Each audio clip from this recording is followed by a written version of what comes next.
Satyabama Institute of Science and Technology, Chennai and Sri Perimbadu. தங்க நகை விற்பனையாளர் சங்கத்திலிருந்து நம்மோடு திரு சாந்தகுமார் அவர்கள் இணைப்பில் இணைஞ்சிருக்காரு. பல்வேறு கருத்துக்களை நம்ம பெறலாம். வணக்கம் சார், நன்றி இணைப்பில் இணைஞ்சதற்கு. இப்ப இறக்குமதியில இவ்வளோ கட்டுப்பாடுகள் அப்படின்னும் பொழுது இப்ப அடுத்தபடியா என்ன நம்ம யோசிப்போம்? அப்ப தங்கம் விலை உயருமா அப்படின்னு யோசிப்போம் இல்லையா? என்ன நடக்கும் சார் இந்த மாதிரியான கட்டுப்பாடுகள் விதிக்கும் பொழுது? அதாவது கண்டிப்பா டிமாண்ட் உருவாகும். இவங்க இது வந்து ஒரு தேவையில்லாத ஒரு விஷயம் இந்த நேரத்துல அப்படின்னு தான் பார்ப்பேன். எப்படி அப்படின்னா, இந்த மாதிரி ஒரு மக்கள்கிட்ட வந்து ஒரு நீங்க ஒரு வருஷத்துக்கு தங்கம் வாங்க வேணாம் அப்படின்னு சொல்றது வந்து ஒரு சரியான முடிவு இல்லை. இப்படி சொன்னோடனே மக்களுக்கு ஒரு கலக்கம் வரும். என்னடா அது திடீர்னு தங்கம் விலை ஏற போதா இல்ல டிமாண்ட் ஆக போதா, அந்த மாதிரி ஏன்னா ஒன்றும் தெரியாத பாமர மக்களை பொறுத்த வரைக்கும். அது மட்டும் இல்லாம இந்த இறக்குமதி வரியை 6% 15% எந்த முன்னறிவிப்பும் இல்லாம திடீர்னு போட்டிருக்காங்க. அது மட்டும் இல்லாம இப்போ வந்து இந்த மாதிரி சில கட்டுப்பாடுகள் 100 கிலோ தான் நீங்க வந்து இறக்குமதி பண்ணணும், அது குறிப்பிட்ட தினத்துக்கு இல்லை அப்படின்றது. ஏற்கனவே கூட இந்த மாதிரி பாலிசி எல்லாம் இருந்துச்சு. அது எப்படி இருந்துச்சுன்னா 80-20 பாலிசி இருந்துச்சு. நீங்க எவ்வளவு இறக்குமதி பண்றீங்களோ, அதாவது 80% 100 இது பண்ணீங்கன்னா 80% இறக்குமதி பண்ணீங்கன்னா 20% ஏற்றுமதி பண்ணணும் அப்படின்லாம் இருந்துச்சு. அதெல்லாம் போக இந்த முறை வந்து இந்த மாதிரி ஒரு பாலிசி வந்திருக்கு. இப்படி வரும்போது நமக்கு சராசரியா ஒரு ஆண்டு ஒண்ணுக்கு 700 டன் தேவைப்படுது தங்கம். ஏன்னா சராசரியா இங்க விற்பனை நடக்குது இந்தியாவில் பொறுத்த வரைக்கும். அப்படி இருக்கும் பட்சத்துல இந்த கட்டுப்பாடு வந்துச்சு அப்படின்னா கண்டிப்பா மக்கள் கிட்ட ஒரு டிமாண்ட் வரும். டிமாண்ட் வந்துருச்சுன்னு சொல்லியாச்சுன்னா அப்ப தங்கத்தினுடைய விலை திரும்பியும் உயரதான் ஆரம்பிக்கும். அதற்கு பதில் என்ன பண்ணலாம் அரசாங்கம் அப்படின்னா, மக்கள் கிட்ட உபரியா இருக்கிற தங்கத்தை, லாக்கர்ல தூங்கிக்கிட்டு இருக்க தங்கத்தை, யாரெல்லாம் வேணான்னு சொல்லி சில பழைய தங்கங்கள் வச்சிருப்பாங்க, மறைமுகமா வச்சிருப்பாங்க, கணக்குல காட்டாம வச்சிருப்பாங்க. அது மாதிரி எக்கச்சக்க டன் உலகத்திலேயே முதல் 100 நாடுகள்கிட்ட இருக்கிற தங்கத்துல மொத்தம் பாத்தீங்கன்னா 31,071 டன் இருக்கு.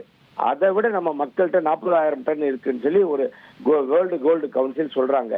அப்படி இருக்கும் பட்சம் அதுல ஒரு 10% மட்டுமே இவங்க யாரெல்லாம் வாலண்டரியா கொடுக்குறீங்களோ அதை நீங்க டெபாசிட் பண்ணுங்க அப்படின்னு கவர்மெண்ட் அறிவிச்சாங்க அப்படின்னு சொன்னா அந்த தங்கத்தை எல்லாருமே, இதுல எது கட்டாயம் கிடையாது, அவங்க யார்கிட்ட அதிகமா இருக்கோ அவங்க டெபாசிட் பண்ணாங்கன்னா ஒரு 5 வருடம் கழிச்சு அன்னைக்கு என்ன பிரைஸோ நீங்க அதை ரேட்டுக்கு வாங்கிக்கலாம் அப்படின்னு அவங்களுக்கு ஒரு அட்ராக்டிவ் ஸ்கீம் கொடுக்கணும் அரசாங்கம். அப்படி கொடுத்தாச்சுன்னா கண்டிப்பா தானே முன் வந்து கொடுப்பாங்க. அப்படி கொடுத்துட்டாங்கன்னா நமக்கு சுமார் ஒரு 4,000 டன் வந்துடும். அந்த 4,000 டன் வந்துச்சுன்னு சொன்னாலே நம்ம 6 வருஷத்துக்கு வெளிநாடுகள்ல இருந்து தங்கத்தை இம்போர்ட் பண்ண தேவையில்லை.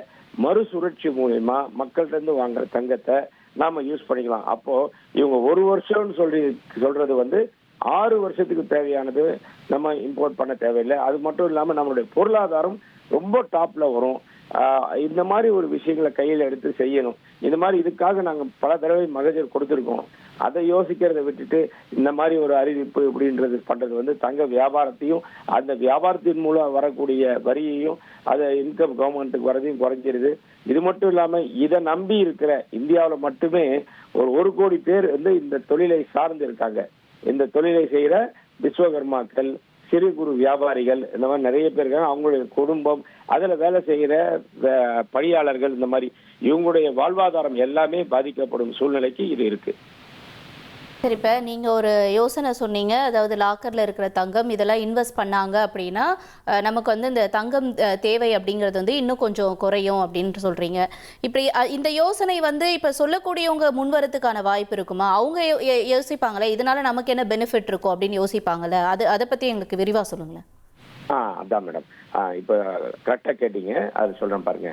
இது எல்லாத்துக்கிட்டையும் நம்ம வாங்க வேணாம். யார்கிட்டலாம் உபரியா வச்சிருக்காங்களோ, சில பேர் வயதானவர்கள் பாத்தீங்கன்னா தன்னுடைய பிள்ளைகள் எல்லாமே வெளிநாட்டுல போய் செட்டில் ஆயிட்டாங்க. அவங்க பேங்க் லாக்கர்ல வச்சிருக்காங்க. அந்த தங்கத்தை என்ன பண்றதுன்னே தெரியாம வச்சிருக்காங்க. அந்த மாதிரி அவங்களாம் வந்து வெறும் எஃப்டி அதை நம்பியே பேங்க்ல போய் தன்கிட்ட இருக்க பணம் எல்லாம் எஃப்டி போட்டு அதுல இருந்து வரக்கூடிய வட்டி இதை வச்சு வாழ்ந்துகிட்டு இருக்காங்க. அந்த மாதிரி இருக்கவங்க நிறைய கோல்டு வச்சிட்டு இருக்காங்க. எண்ட் ஆஃப் தி டே அவங்களுடைய வயசு முடிஞ்சதுக்கு அப்புறம் அதை வந்து பிரிச்சு தரணுன்ற லெவல்ல அந்த மாதிரி ஆட்கள்கிட்டையும் கணக்குல காட்டாதவங்கள்ட்டையும் வைக்கிறப்போ அவங்களுக்கு அட்ராக்டிவ் ஸ்கீம் கொடுக்கணும். என்ன கொடுக்கணும்? நீங்க இப்போ வந்து ஒரு தனிநபர் 500 கிராமுக்கு மேல பண்ண முடியாது, டெபாசிட் பண்ண முடியாது. அதுக்கு கணக்கு காட்டணும்லாம் இருக்கு. அதெல்லாம் இல்லாம நீங்க ஓப்பனா கொண்டு வந்து கொடுங்க, நாங்க அதை அக்செப்ட் பண்ணிக்கிறோம், அதுக்கு உண்டான வட்டி தரோம், எப்படின்னா இன்னைக்கு அவங்க டெபாசிட் பண்றாங்கன்னா இன்னைக்கு கணக்குல ரேட்ல போட்டு அவங்களுக்கு அமௌண்ட் அவங்க அக்கௌண்ட்ல போயிடும். 5 வருஷம் அந்த டெபாசிட் அங்க இருக்கும், பேங்க்ல இருக்கும். அதுக்கு உண்டான வட்டி தருவாங்க. வட்டி இப்போ வந்து 2.5% தந்துக்கிட்டு இருக்காங்க. அதை கொஞ்சம் உயர்த்தி தரணும். 4-5% கொடுக்கணும். கொடுத்துட்டு ஒண்ணு அந்த கொடுக்கக்கூடிய வட்டியை 5% கொடுக்கணும். ரெண்டாவது அதற்கு கணக்கு கேட்கக்கூடாது. ஏன்னா கணக்கு இல்லாம தான் நம்மளுடைய மக்கள் கிட்ட கோல்டு இருக்கு. கொஞ்சம் கொஞ்சமா சிறுக சிறுக சிறுக சேர்த்து அது மாதிரி கொடுத்தாங்கன்னா தானே முன் வந்து நிறைய பேர், அதாவது சிறுக சிறுக சேர்க்கிறவங்க இப்ப ஆரம்பத்துல வச்சிருக்க ஒரு 5 சவரன் 10 சவரன் வச்சிருக்கவங்க தர மாட்டாங்க. ஆனா 100 சவரனுக்கு மேல 500 சவரனுக்கு மேல வச்சிருக்கவங்க தாராளமா முன் வருவாங்க. அந்த மாதிரி ஒரு ஸ்கீம் கொடுத்தாச்சுன்னா, அவங்களே கொண்டு வந்து கொடுத்தாச்சுன்னா நம்மள்ட்ட வந்து அந்த மொத்த இருப்புல 10% 4000 டன் வந்தாலே நமக்கு வந்து போதுமானதா இருக்கும்.